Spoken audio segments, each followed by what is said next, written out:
A very good morning and welcome to our daily devotion. Today we'll be looking at Proverbs chapter 10 verse 12 and 13. First வந்து ஒரு சின்ன ஓவியோ பார்த்துட்டு அதில் வந்து ஒரு கடைசியில் ஒரு சின்ன டேக்அவே. ஸோ verse 12 என்ன சொல்கிறார் சாலமன்னா, ஹேட்ரட் அதாவது வன்மை என்ன பண்ணும், நம்மளுக்குள்ள சண்டையை கொண்டு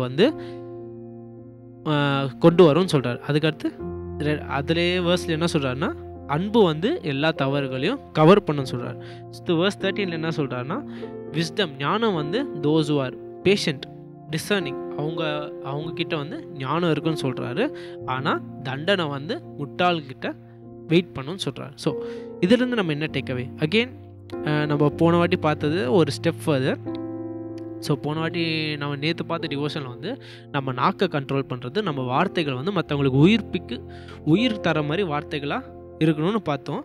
இதில் வந்து என்னென்னா என்ன சொல்கிறாரு, ஒரு அட்வைஸ் கொடுக்குறாரு, நம்ம வார்த்தைகள்லாம் மற்றவங்களுக்கு அன்புள்ள வார்த்தைகளாக இருக்கணும்னு சொல்கிறாரு. ஏன்னு சொல்கிறாருன்னா, கோவத்துள்ள வார்த்தைகள் இல்லைன்னா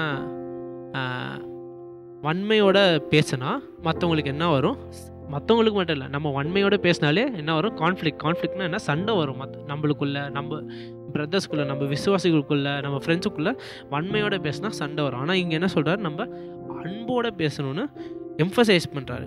அது இன்னும் ஸ்டெப் ஃபர்தராக என்ன சொல்கிறாருன்னா, காட்டு தீனா எப்படி நடக்கும்னா, ஒரு சின்ன நெருப்புலேருந்து அப்படியே டக்குன்னு சின்ன நெருப்புலேருந்து அப்படியே அந்த காற்றோட எல்லாமே ஃபாஸ்ட்டாக ஸ்ப்ரெட் ஆகி ஒரு சில காட்டுத்தீயெல்லாம் நீங்கள் பார்த்தீங்கன்னா ஏக்கராக வெறியும். அது எப்படி தொடங்கியிருக்குன்னா, யாரோ சிகரெட் பிடிச்சிருப்பாங்க, அதை தூக்கி போட்டிருப்பாங்க அணைக்காமல்.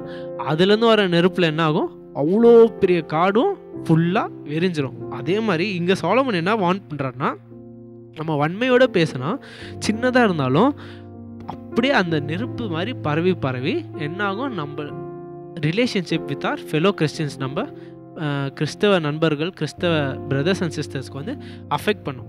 ஸோ நம்ம பேச்சு எப்படி இருக்கணும்னா, அன்போடு இருக்கணும்னு சொல்கிறாரு. ஸோ அதான். ஸோ இதுதான் ஜீசஸ் தான் best example. Jesus is an example of இயேசு கிறிஸ்து என்ன எக்ஸாம்பிள், இதுக்கு அன்புக்கும் பொறுமைக்குமான ஒரு எக்ஸாம்பிள். ஸோ அந்த மாதிரி we have to again emulate Jesus மாதிரியே நம்மளும் இருந்துட்டு கொஞ்சம் நம்ம பேச்சில் வந்து பொறுமையும் பாசத்தோடு இருந்து நம்ம பேச்சில் அகெயின் நம்ம போன முறை என்ன பார்த்தது, பேச்சில் வந்து மற்றவங்களுக்கு வாழ்க்கை தர மாதிரி. இது ஒரு ஸ்டெப்பு. நம்ம பேச்சில் வந்து பாசத்தோடும் பொறுமையோடு இருந்தால் மற்றவங்களோட வாழ்க்கையில் நம்ம பேச்சு வந்து ஒரு உயிர் தரும், instead of conflicting them. So that is the main thing that I want us to take away from this. Thank you.